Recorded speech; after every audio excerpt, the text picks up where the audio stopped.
Okay, aloha and welcome everyone. It's 12 o'clock and we'd like to go ahead and get started. We realize that others will be joining us as they are able to, and we welcome everyone at any time that you can join us, and we're very happy to have you here. I'm Diane Bowen Coleman, and I'm the State Human Trafficking Abatement Coordinator in the Special Investigation and Prosecution Division of the Department of the Attorney General. And it is my pleasure today to introduce and welcome Kumi McDonald. Kumi is the Executive Director of NAMI Hawaii State, the state organization of the National Alliance on Mental Illness.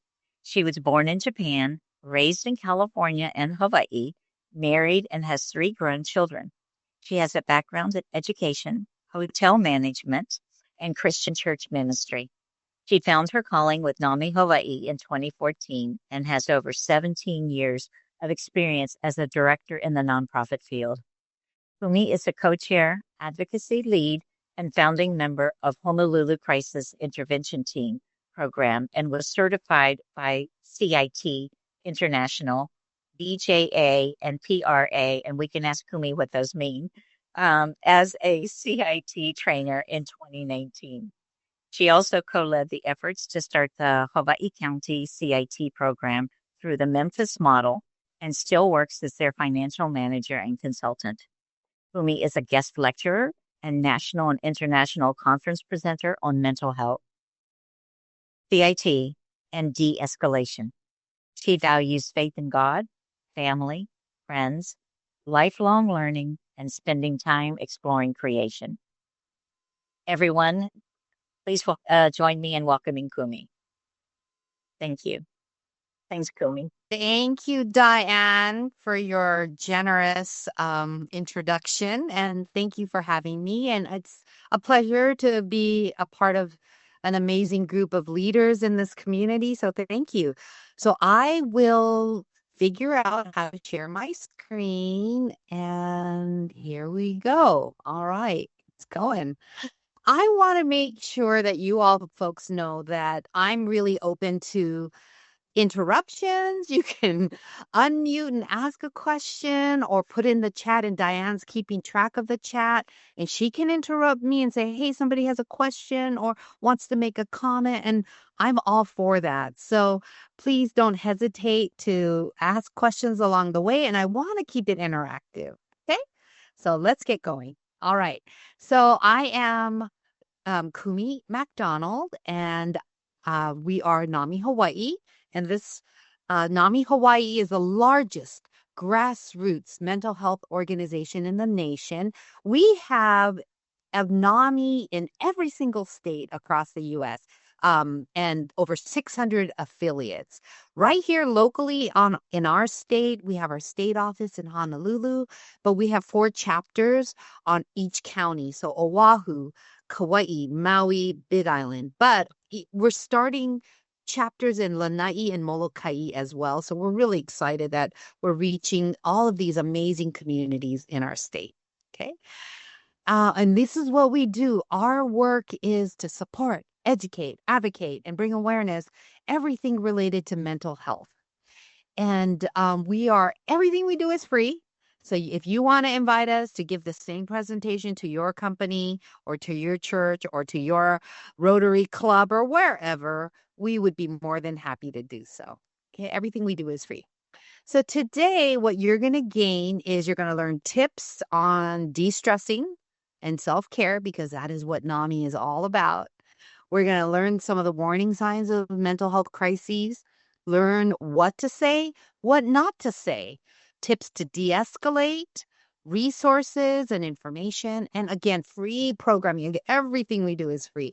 And so hopefully you'll be able to share some of what you learned today with the rest of your family, neighbors, and community and work. Okay, so let's start a little bit of interactive fun. Let's do a little game. You could either put it in the chat or you can unmute and blurt it out if you like. What do these people have in common? Bruno Mars, Oprah Winfrey, King Kamehameha, and most of you who live in our wonderful islands. Okay, so what do we all have in common? Anybody? And don't say we're all humans, because That's not what it is. Residents, correct. Thank you, Rose. That's correct. They're all residents of Hawaii, right? Most of us on this call today are residents, and we welcome you who are on the continent or other places. You're still with us in spirit. All right. Next question is, um, let's see. I don't know how to get, let's see. There we go. All right. What do these four people have in common? Justin Bieber, the musician, Martha Stewart, the cook and the a beautification goddess, Jeffrey Dahmer, the infamous criminal, and Jesus Christ. What do these four people have in common? This is a little tricky one. It's just for fun. Anybody have an idea of what they all have in common? Well-known people, that's true, but that's not the right one. Anybody I else? have the answer, but I would love to say that I love these questions, but I don't have an answer. Thank you. It's just to get our brain flowing and conversations going. Anybody have an idea? If you had to choose, it has something to do with what Jeffrey Dahmer is known for.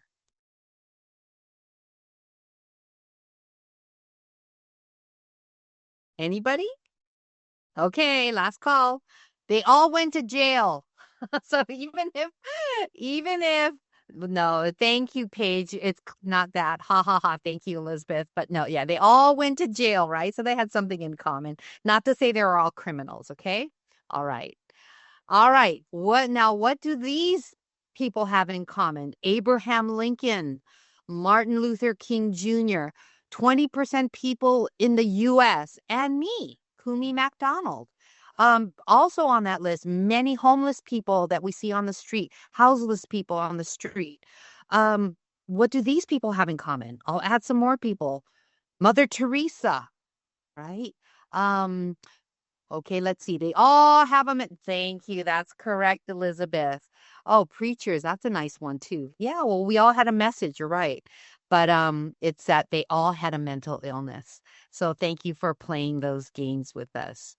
So currently in our field, we don't really like to say mental illness anymore because that kind of closes doors for a lot of people. So we just talk about mental health continuum and saying that everyone is somewhere on this continuum, right? So hopefully many of you are in the green or maybe the yellow, which means you're basically mentally healthy. Sometimes you get triggered and get a little reactive because you're edgy, you didn't sleep well, or you just had a big breakup or something, stressful is happening at work. But what happened, as we noticed during the pandemic, or when some major stressors happen, a lot of us go into this injured orange stage, right? And if we're not careful, we could go into the illness stage. And so what we're trying to do within NAMI is to try to keep everybody on the yellow and green side so that we're not, having everybody on that orange and red side of the spectrum. So, what I want to talk to you about is my own personal story, that even though I am the executive director of a statewide organization, I too live in recovery from mental health. And I'm doing very well. I start every day with a lot of self care, and I'm going to teach you some of those things. But being an immigrant from an immigrant family, I remember having my first episode of anxiety at the age of 9 and telling my mom there's something wrong with me. And I remember my mom said, if you can vocalize it, you're going to be okay. And so what was she basically telling me? Keep your head down, work hard, and you can make it. And that's what I did. I hid my mental health condition for decades. And I really didn't get help until I had my third child, and my postpartum depression was a lot worse. And that's when my regular medical doctor goes, Kumi, you're not your cheerful, smiley self. What's going on? This postpartum's a little bit worse than normal. And she said to me, it doesn't have to be that hard. And I said, what? All these years I was struggling and holding it in and hiding it and masking it. And she said, it doesn't have to be that hard. And that's when I first started getting treatment. And I was on medication for a short time. Then I went to therapy. And then I felt better. So I got exercise and I did all these things. And now I live very well in recovery, but I keep doing it. And I'm going to share some of that with you today. So we know that if we have too much stress in our bodies, right, things that are happening in our lives, that's what really contributes to physical and mental health issues, right? We all know that. Science shows that most of our physical illnesses have stress as a contributor, right? So heart attacks, strokes, all these things, if we're not so stressed, we'd be a lot physically healthier and we'd be a lot mentally healthier. So these are some of my things in my stress bucket. So as you can see, work, and I have a large family. I have a large extended family, lots of nieces and nephews as well. I also have I have a couple of chronic physical conditions that I have to deal with, right? Balancing the checkbook, right? Sending your kids to school or all of these things. Finances is a big stressor. I'm always such a caregiver for everyone, to all my friends at church and school and friends and workplace, that everyone calls me for advice. So other people can sometimes stress me out. Negative news, right? When you hear all the tragedies on the news. So pretty much I try not to watch a lot of news because it's very stressful.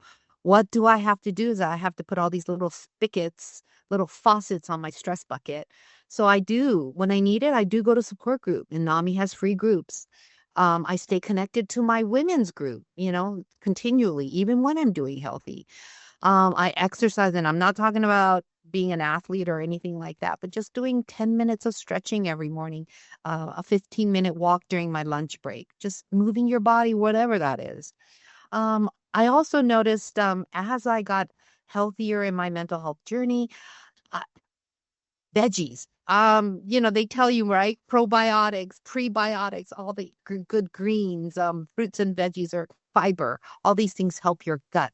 If it helps your gut, it helps your brain. So I try to eat a lot more healthier, but don't get me wrong. I do love my brownies. I do love my chocolate. So I'm not saying to cut anything out, fun out. I'm just saying add more healthy things, right? And again, I'm a person of faith, so I do incorporate my faith practices. I like to go swimming. I like to explore nature. So these are my things that I do to de-stress. And what we also know that if in order to de-escalate, in order for us to de-escalate, we have to de-escalate ourselves first, right? You cannot talk to somebody who's screaming and out of their reality, and if they're panicking and you're panicking, you're not going to be of any help. So we have to control our stress. We have to manage our stress so that we can help others. So let's practice together. I want all of us to do this together. And it's a simple one. And I know many of you probably do this every day. I do it every day, breath work. I start my mornings this way. Right before this meeting, I was doing breath work right before we logged on because it helps to calm you down. So let's do it together. And this is the easiest one because you don't have to remember any numbers or steps or anything. Everyone pretend like you're holding a flower. Okay, this is a magic flower. So everybody, Diana, you're the only one on camera that I can see. Okay, there you go. You got your flower. Hold a pen or something. Pretend it's a flower. So what you're gonna do is we're gonna smell the flower, blow out the candle, and let's do it 3 times together.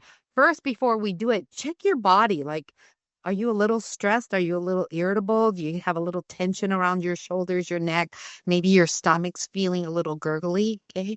Just kind of remember how you feel. Oh, yeah, I feel a little tense here. Okay, let's do it together 3 times. All right, here we go. Smell the flower, blow out the candle.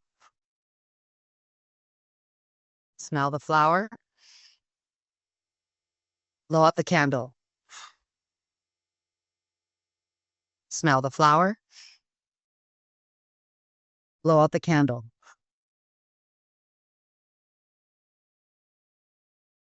Now check your body. I'm like, oh, my headache is a little bit lighter. My shoulders feel a little looser, right? I feel a little bit calmer. And now imagine if you did this a little bit longer And you don't have to have a tool. You don't need a therapist. You don't need anything. All you have to do is just your breath. And you always have your breath with you in traffic, standing in line at the DMV, or when somebody's yelling at you at work, or when your kid's having a temper tantrum, you always have your breath. So this is a real easy one. Okay. Next slide is, so these are my self-care tools. Now, everyone's got their own. I'm not telling you this is for everyone. I'm just giving you some ideas, and these are all evidence-based. So it's not like I'm just doing this because it's it's works for me, because it does work for me, but these are all evidence-based practices that I have applied to my life. And again, I'm not perfect. I'm just a student, okay? But for me, I really do really prioritize taking care of myself. And I was a stay-at-home mom for many years, raised 3 kids, worked in church ministry and full-time job as I raised my family for a season. So there was a lot of giving to everyone. And then got really, really sick, physically, mentally, emotionally, but, really manifested in a chronic physical condition. So I really had to take care of not just my mind, not just my body, but also the whole person, the spirit, right? All right. Also, for me, it was about setting goals and setting boundaries. Those are really important. There's so much good information out there. You can go on YouTube. There's some amazing books out there. There's some free tutorials, all of that. If you need more information on any of these, reach out to me. I'd be more than happy to go and elaborate. But I also like to make lists.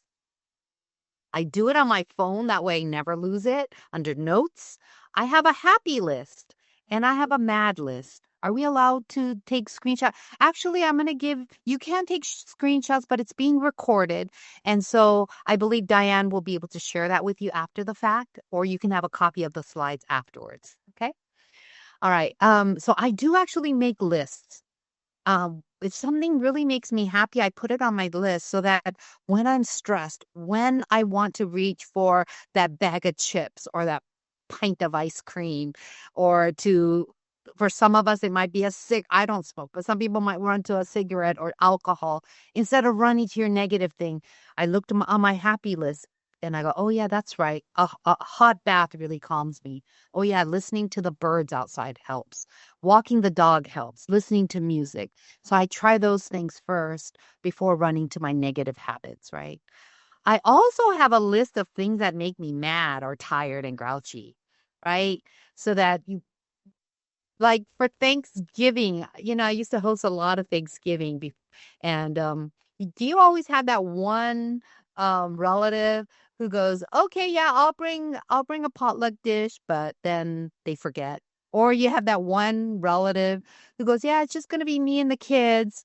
And then they bring 5 extra people without telling you. That's a local way of doing things. And it's fine. But it used to drive me nuts because I'd be so afraid. I would be so afraid we don't have enough turkey or we don't have enough food for everybody. So it used to kind of certain relatives used to get me mad, but now it's on my list. So now I know every time somebody gets me mad, I go, okay, that makes me mad. So it'll better prepare me for next year. And so now if I invite a certain relative, say, hey, by the way, are you bringing anybody else? They're more than welcome to come. I just need a head count, and go, oh, yeah, by the way, I invited 3 more people. There, problem solved. I don't get mad. I don't get frustrated. So little things like that I've been adding to my list so that I am better prepared and that I don't get stressed out. The other thing is staying connected with others, either support groups. Some of you have pickleball groups. Some of you have clubs. Some of you have your game night with your friends, walking groups, yoga groups, whatever that might be. Everybody needs others, right? Church groups, study groups, AA, whatever that might be for you. But get connected. And if you need that extra support in your mental health, we have free mental health support groups. All right. Be kind to yourself and forgive yourself. That's a real big one because so many of us are so kind to everybody else, but we forget ourselves. Giving back to others and helping others. Again, that is another we've evidence-based practice when we know that when you give back, you feel better and stronger mentally, physically, emotionally.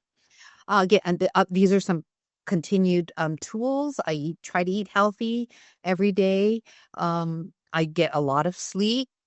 I try to go to sleep. I'm really weird. I go to bed like 8 o'clock at night, and I'm real early down and early riser.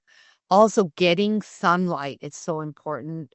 One of the things that was a contributor to my depression and my chronic pain that I had was vitamin D deficiency.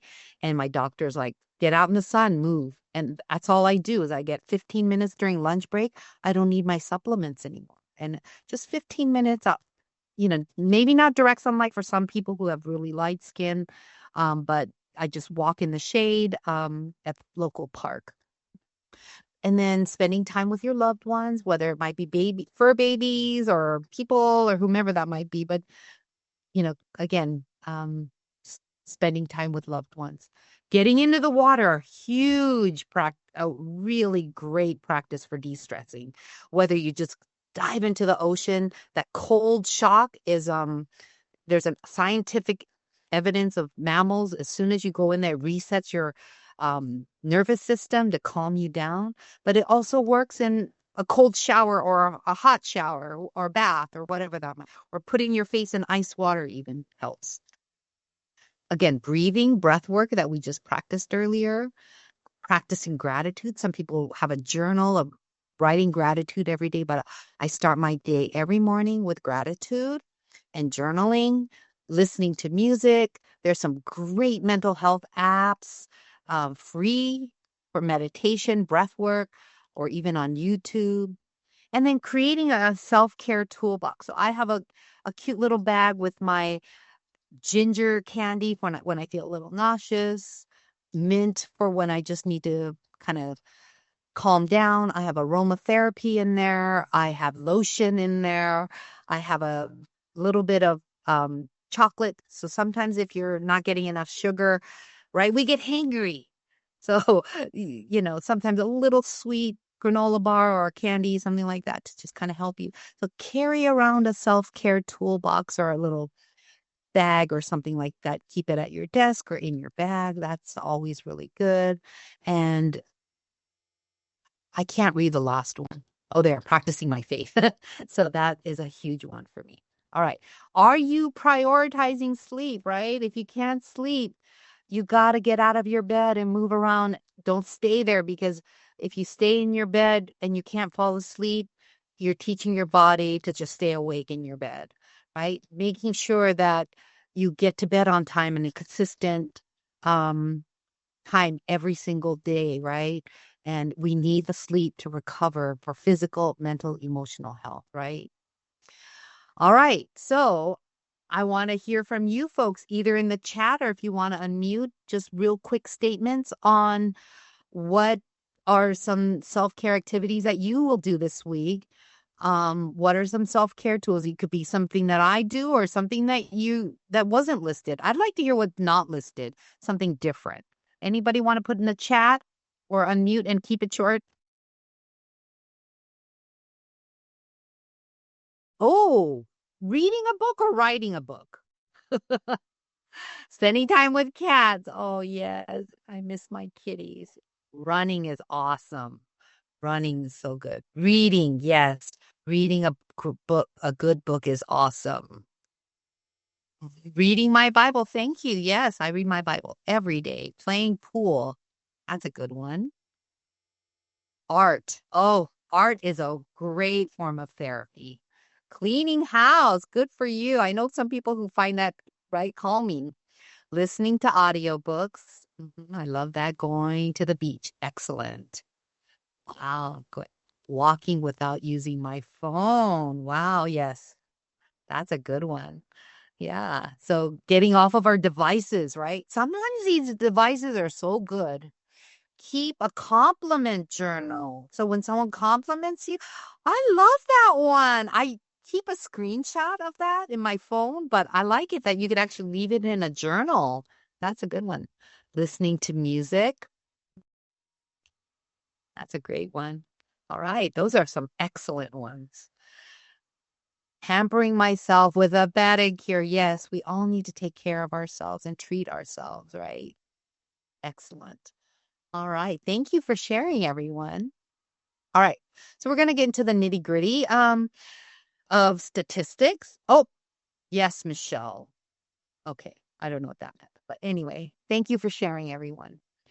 All right. So we know that 1 in 5 of us in the United States has a mental health condition or mental illness in a given year. 1 in 5. But we also know that 1 in 2 people will have had a mental health condition in their lifetime. So pretty much 50% of us have had an episode of depression or anxiety, in their lifetime. And the other 50% supported someone. So we are all affected to some degree, right? And these are some of the symptoms. Again, we're going to share these slides later, so you don't need to write them all down. Basically, this is the thing. If it affects your life, it affects your relationships, it affects the way you do daily things like work or your club or your enjoyment of life, then that is when you need to get help. Anything, anything in excess, excessive worry, excessive eating, excessive not eating, excessive sleep, excessive not sleeping. So anything in of excess that is affecting your relationships, your quality of life, and your ability to keep and maintain your work, school, and or relationships. If any of those things are happening, go and get help. And they do have recommendations like 8 weeks that you've been struggling. But I say if you're not feeling good in week 1, it doesn't hurt to go and get help. That's my thing is like therapy is for everyone, not just for people with mental illness. It's for everyone. All right. So these are, again, anything of excess. Now, a definition of a mental health crisis is when basically, you can read the definition, but basically it's when all the things that I talked about, my coping skills, my self-care tips are not working. So, for instance, I live with anxiety, recovery from anxiety and depression. I haven't had depression for years now, but I still am very, very sensitive because that's how my brain is wired, that I do get anxious. I can get anxiety. I can start to get overwhelmed if I'm not being careful. So if I'm doing too much at work, nonstop, if I'm not sleeping, if I'm not eating right, I can feel my anxiety level coming up and I could easily tip over to the overwhelmed state. But let's say I am doing everything, coping skills. I'm doing my breath work. I did my uh veggies. I did walk the dog. I went to the ocean and I did everything and nothing's working. And I'm still spiraling and my anxiety's still pumping up. That's when I'm heading into a crisis. Okay. So how do we deal with crisis? Again, the first step, the very, very, very first step is we have to change ourselves. It all starts with us. You can't help anyone unless you help yourself. So you know how you hear in the flight attendants when the oxygen mask falls, what do they say? Do they say, put the oxygen mask on everybody in your row first and then us? No. It says put it on yourself first because you can pass out in 10 seconds. So you got to be, if you want to help your kids and your partner and everybody in your row, you got to put your oxygen mask first. And it's the same thing, right? We got to take care of ourselves first. It starts with us. And then we have to have a different mindset. So again, we teach this principle to police officers. The NAMI is a founder of crisis intervention team, CIT police training all across the world. NAMI in Memphis is where it all originated. And so NAMI does take an advocacy lead in it, and we help do this type of training. So if you want more information, I'll show you how you can get more information at the end of the slides. Okay. But this is what we teach our officers, and this is what we teach FBI. We've taught sheriffs, we teach Navy officers, NSA officers. They all come and they want to learn this. And what we teach them is you as a person of authority, or you as a person helping somebody else, you as a mom, you as a neighbor, you have to come in with a different mindset. Not, I know more, I'm going to control it. That's not what we're talking about. We need to de-escalate ourselves. We need to be calmer. We need to be less authoritative, less controlling, and less confrontational, right? And we're going to go into a little bit more about that. So, what is required in an effective response to mental health crisis? It's approaching the person first. It's not saying that, oh, this is another problematic person. Oh, there she goes again with her crisis. Or there this person goes again screaming into the air. Oh, there's that, houseless person who's invading my front business. This is not how we approach it. We think about the person as an individual. This person is a mom, is a dad, is a brother, a sister, a son, a daughter, a neighbor, a friend. Many of these people that we're dealing with in crisis are just regular folks like you and me, right? I was in a crisis before too when I was a child. I have been in crisis as a teenager. I was that person that I could have been written off, but people saw me as a person and not as a thing or as the crazy person on the street. So person center, approaching them non-judgmentally and saying, wow, let's not make assumptions about people. Oh, there's that crazy person. Oh, there's that loud person, right? The other point is focusing on the here and now, not about the history. Oh, this person's been coming over and over and bothering my business. Or, oh, there's that, if it's, let's say it's your loved one. Oh, they're just trying to get attention. It's not about that. Let's approach it with the here and now. What's going on right now in this crisis? Um, right? To reduce anxiety, to encourage meaningful communication. So again, we need to change our mindset. We're coming in this with less authoritative, less control, looking at the person as a valuable human being that needs help. And this is really a new way of teaching officers and law enforcement to deal with crises. But you know what? We found that these officers go, oh my gosh, it works like magic. Why didn't we learn this sooner? And they don't have to whip out their gun. They don't have to yell. They don't have to scream. They don't have to use force. And they get the job done. So if it works for FBI, if it works for hostage negotiators, it will work with your kids. It will work with your partner. It will work with your combative coworker. It will work. Okay. All right. So how do we do it? The most important thing is your safety.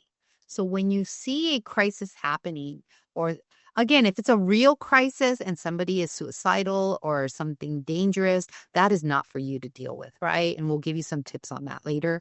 But if you're starting to see crisis build, right? You're starting to see your coworker talk about suicidal ideation or some trauma, and they're overly anxious, and their depression is getting worse and they're missing work, right? Or they're talking about seeing aliens in the room, or 10,000 ants are crawling on the wall. We want you to start to help them, but we want to keep you safe first. Always your safety is number one. One of the tips that we always teach officers or anyone dealing with a crisis is keep a safe distance as you feel comfortable. If it is somebody who is a little off of reality, you might want to be closer to the door, right? You might want to be somewhere where there's other people around for your safety, right? Basically, if you've not heard it before, I'm going to say it again, is that people with mental health conditions generally are safer than the general public. I know it doesn't seem that way because the news hypes it up, saying people in psychosis are dangerous. That is actually not true. Statistically, people with psychosis and schizophrenia and mental illnesses, serious mental illnesses, will hurt themselves before they hurt others. So generally speaking, it's affluent, middle-aged, upper middle class males who are more dangerous, generally speaking, statistically, than people with mental illnesses, right? Use a clear voice. So these are the ways we do it, using clear voice tones. Because if we talk too fast or we're not like that, they're not going to be able to hear us. Enunciate clear voice tones. Volume lower than the others. They're like this, and if you talk like this, they're not going to hear you. So if you talk quieter, softer, in a lower voice, they're more likely to listen. Using relaxed, balanced, non-threatening posture. So especially for these big officers who are like 250 pounds, 6'3", we tell them to kneel down or squat, get on the ground, say, get to their level, eye level, so that they feel safe. Set limits. So you can say, I want to help you, but would you please put that knife down? I want to help you. Would you please come and sit here? Right? Be active in helping, right? So you could just saying small things like, hey, let me help you with that big bag you're carrying. Let me help you take that backpack off your back. It seems heavy. Be active in helping. Building hope. So we'll give you some tips on how to do that. Focus on their strength. Present yourself as a calming influence, and you have to demonstrate confidence. And confidence, all of that comes with practice. How do we remove distractions? So oftentimes people in crises and they hear sirens or loud music or a crowd gathering, that's not helping. So sometimes say, hey, would you like to go to a quiet room, right? Or can we go sit around the corner? And sometimes just getting away from the distraction. And then body language. Our body language speaks way more than our voice, right? So, we could say, I'm here to help you, but you're like this. It doesn't seem very helpful. So beware of your body language. Again, so if you feel tense, remember to do your breath work. And then be aware of your uniform, or certain tools might be intimidating. Be consistent. Using I statements, it means I would like to help you. I would feel safe if you put that bat down. I would feel better if you sat here. I, because if you say we, most people believe they're out to get us. They're against us. The aliens are after us. So we don't say we say I. I would like to help. Be helpful with basic needs. Like sometimes it's just about giving them a cup of water or a granola bar. So some officers said, like they have a repeat offender who always like makes a big scene in downtown Chinatown. And the officer goes, hey, dude, come. I'll go buy you a plate lunch if you get away from this and don't bother them. Okay, shoots. Boom. Problem solved. Sometimes they're just hungry. And sometimes officers will say they carry like granola bars with them or candy bars because sometimes they're just hungry and a cup of water or a little bit of sugar might help them to calm down, right? Be in the here and now, which means we don't want to go about, oh, when I was 3 years old, when I was 5 years old, when I was 7 years old. That's it. What do you need right now? What can I help you right now? And validate and accept their situation means saying, if somebody says everybody hates me, we won't say that's not true, right? We say, wow, that must be tough. Right? If someone says aliens are out to get me, we don't say there's no such thing as aliens. We don't say that. We say, wow, it must be scary, right? If they say there's 10 million roaches on the wall, we don't say, I don't, the normal response might be, I don't see no roaches on the wall. Instead of saying that, we go, wow, if I could see 10 million roaches, I'd be freaked out too. That's tough, right? We validate. Make no promises. You don't say, oh, your boyfriend's going to come back to you, or don't worry about your bills. We're going to get them all paid. Don't make promises you can't keep, right? But you can't say, I can help you. I can get you help, right? Or I can find somebody who can help. Recognize that the person might be overwhelmed, right? So make sure that you provide clear explanations and instructions, all right? Being aware of your surroundings. All right. Empathy. Why is it important? again, empathy is the thing that we need to continually build. And it's important because it conveys understanding, saying, hey, I understand what this person might be feeling. We don't say to them, oh, I understand. Because they're going to, what are they going to say? They're going to say, no, you don't understand. Nobody understands, right? So it's okay to say, I have some experience in this, but don't just say I understand. But it does help us to understand a little bit what they're feeling. And then encourages others to share more. When you're empathetic, they might be willing to give you more information, creates connection and rapport. So again, we always teach our officers, connect, then direct. These are some active listening skills. I'm not going to go over them because I'm running out of time, but the basic skill is asking open-ended questions and putting some pauses in there. So instead of saying, um, instead of asking a question that's yes or no, ask an open-ended question like, tell me more about that. Or what is going on right now? Because then they have to use more than one word to answer, right? Okay. Empathetic stems. These are some really good examples of phrases that you can use. Maybe you feel like ... What a day you've had. Tell me more. Tell me more is a really good one, right? So, these are some examples, and you can get a copy of that later. And then do's and don'ts. Um, don't threaten, argue, challenge, order, shame, or blame, right? What we want to do is show empathy, use modeling. So again, if we're calm, they're calm. If we're slowing down our conversation, they're going to slow down their conversation. Reassure them, I'm here to help you. I'm going to get you help.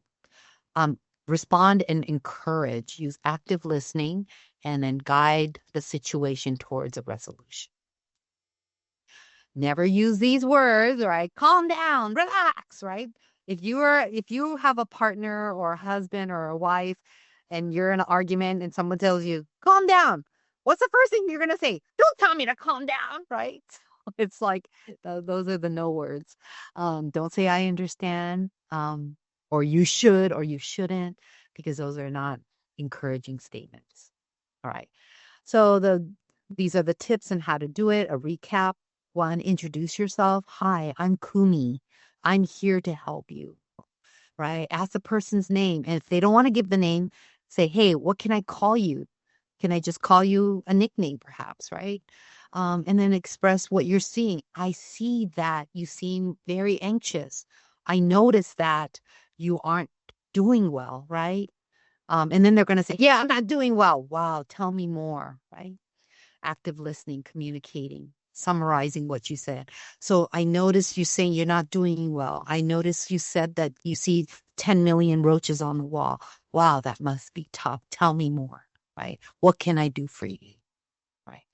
And this is a really good book on tips and tricks on how to get someone help who doesn't want help.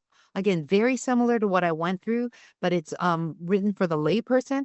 If you go to our NAMI Hawaii website, you can get the free PDF of the chapters on communication, absolutely free.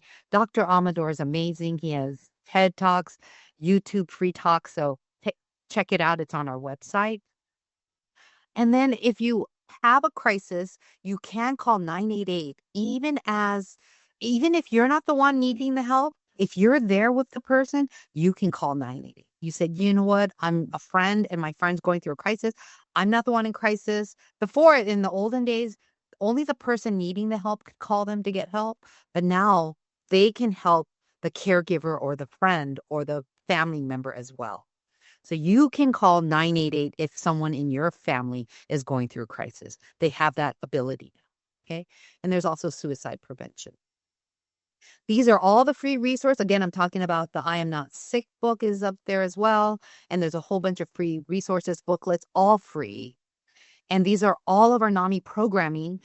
Everything is free. So we have classes, 8-week courses on families who care for those who have a mental health condition. We also have 8-week courses that is starting up Saturday, actually. If you're living in recovery from mental health condition, it's an 8-week step-by-step course on how to improve your recovery from mental health.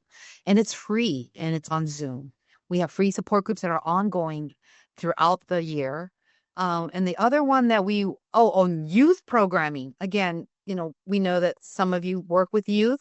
We have free talks that will go to schools. We go to boys clubs. We go to Big Brothers, YMCA's. We go to youth groups, wherever, schools, anywhere, and we give talks. And we bring a young person who has a lived experience who will share their story and then give them information on how to get help. And we also have CIT at the very bottom. We see there a crisis intervention team. We have a police training coming up on the week of the 26th of this month, and we have it quarterly. If you feel like, man, I am a person who deals with this on a daily basis and I want more information, reach out to me. If we have seats available, we can open it up to you to be an observer.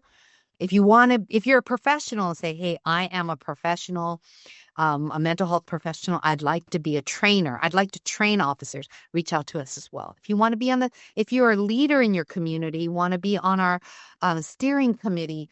Our steering committee meeting meets on Zoom. Yes, Diane is an observer, and she also helps us with our resource fair. And on the 20th, we have our steering committee meeting. So if you are a leader in our community, we invite you to attend that. We also, what you can do also personally to improve mental health in your community is talk openly about mental health, whether it's your journey or somebody else's, or just saying, hey, practicing self-care today, right, on your social media, right, encouraging that. Invite a speaker. Again, NAMI provides free talks on Zoom or in person. Just let us know. Movie nights, NAMI walks, right? Get involved in our programming. Everything we do is free. Our walks are every October, and this year it's going to be October 10th. We have it on every single island: Molokai, Maui, Lanai, Big Island, Kauai, Oahu. So we have it on all islands. And we have our conference coming up too. We're going to have the schizophrenic hippie. Again, that's not a really politically correct term, but he calls himself that because somebody made fun of him and called him a schizophrenic hippie. So he owned it. And now he's a podcaster, advocate, and a comedian. And he's coming to Hawaii to be our keynote. But we're going to have a lot of topics on crisis response and how can we change it in our islands. Again, that's NAMI Hawaii State Conference. Save the date. It's April 13th, but registration won't open until March. If you want to be on our email list, let me know and I will definitely notify you when registration opens. All right. And we can make a change together, but each one of us needs to play a part. And you can contact us for more information. That's our QR code. You can email me at info@namihawaii.org. But again, that goes to our website. You can get more information. And with that, I'm going to take some Q&A, questions and answers. All right, stop sharing. Okay.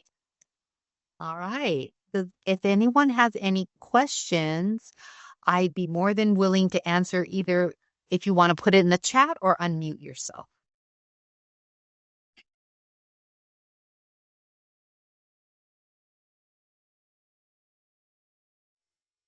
So sometimes people are like, oh, it's a lot of information. I don't have any questions right now, but later on you might. So again, you can email me at info@namihawaii.org. That's our general email. You can get information on our support groups, classes, and we do check it every day, even on the weekend. So info@namihawaii.org.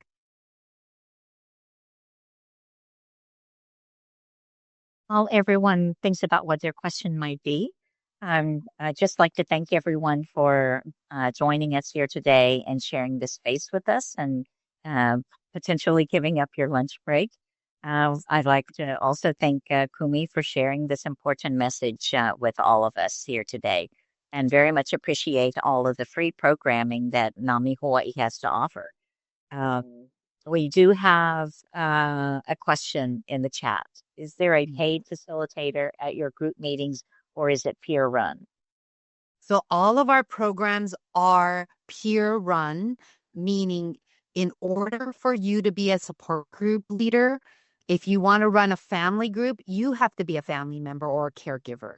If you want to run one for recovery, you have to have gone through recovery. So it is peer to peer, family to family, and that's why they're called that. We pay them? We do pay our peers because they have they're having a hard time making ends meet. A lot of them are certified peer specialists and they're finding hard time finding work. So we do compensate people with lived experience, our peers in recovery, for when they run support groups or our classes. We don't pay our family members because, they're families and they can get a job. Most of them have jobs or they do have to go through extensive training. That's the other thing. So we're not just loosey-goosey, you just run a group whatever you want. And other support groups, people say I'd been to a depression support group and all I got was depressed. So we're not like that. NAMI is about building hope and it's very structured and it is all evidence-based.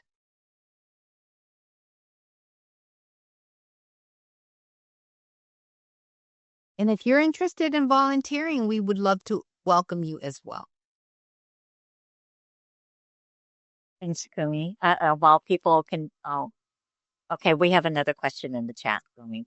Are you able to see the chat? It disappeared really quickly. Let's see. Okay, yeah, I'll read it aloud then. If someone was to call 988 for help for an adult child with serious mental health symptoms, such as symptoms of schizophrenia, like paranoia, hearing voices, etc., but the adult child won't talk to anyone, what support is there for the parent? Okay, so for 988, we have just learned about this new program. Well, so basically, crisis in their definition is anyone who needs help. It's your definition of what is crisis. So if as a family member, for instance, I do have children who have had crises. So if I was the parent and my child doesn't want to get help, I could still call 988 and they can give me tips. They can, if there's availability, they might send a caseworker to my home. And as they're talking to me, maybe then the family member might be a little bit more open and say, oh, okay, well, let me see what she has to say. And so that's their strategy. So they will help. Technically, they're only here to help you as the family member to kind of give you hope and build some skills and kind of talk you through your journey of stressors and trauma and crisis for you as a caregiver. But with that, they're hoping to bridge that aid to the person who needs the help. And that is what the goal of this program is. So again, just call them. It doesn't hurt. And sometimes 988, you have to call 2 or 3 times and use different language before you get the actual help you need. But they're willing to help. They want to help families. They want to help everyone.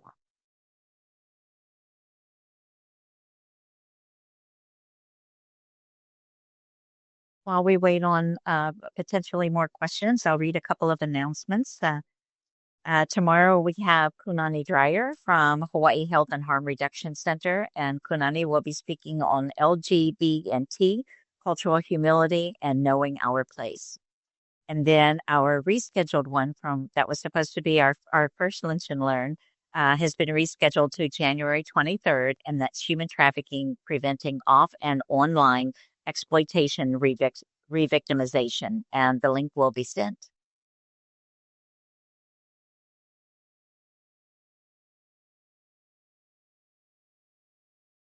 Anybody else have any other questions?